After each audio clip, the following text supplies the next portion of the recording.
Certainly one of the most iconic classic series among many on the old-school NES was Castlevania.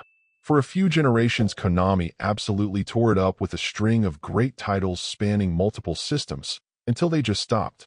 Ever since, there have been a number of efforts, both more direct and indirect, to try to resurrect the series in spirit if not in name.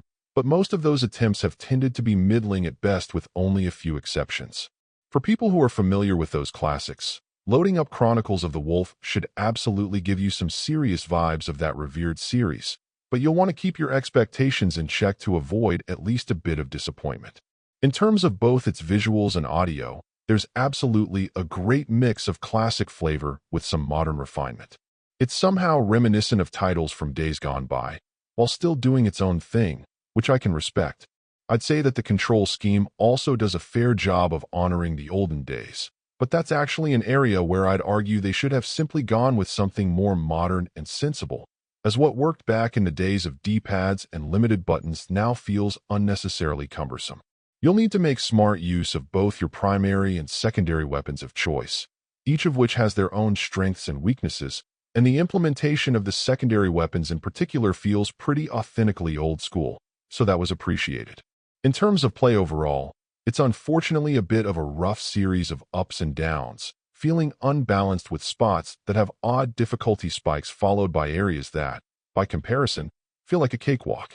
I found the first boss fight to be particularly obnoxious, with my primary weapon not having much range or the ability to attack upwards, and success in the end requiring a bit of secondary weapon spamming and simply grinding it out.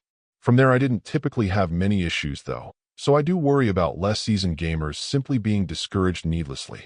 Another contributor to the degree of challenge can be how sporadically save points are placed, at times feeling appropriately paced, and others like you're needing to stretch a bit. I think choosing one direction or another could be fine. The complaint is more that it feels inconsistent, so that's odd. In terms of an overall impression, I'd say my feelings are a bit mixed. On the one hand, it has a classic sort of feel that's not so commonly found on the eShop, so that's appreciated. On the other, more often than not, the average moments in the game are just good, but not great either. It absolutely does a fair job of going through the general motions, but it's just missing that spark of excitement that takes it to the next level. If you're a true Castlevania fan, I'd imagine there's enough here to like to be worthwhile, but be sure to tamp down your expectations for something that's just decent, not by any means a revelation. Overall, my final score for the game ended up being a 7.5. And if you're interested in picking it up, it's currently available on the Switch eShop for $19.99. Thank you for taking the time to listen to this review.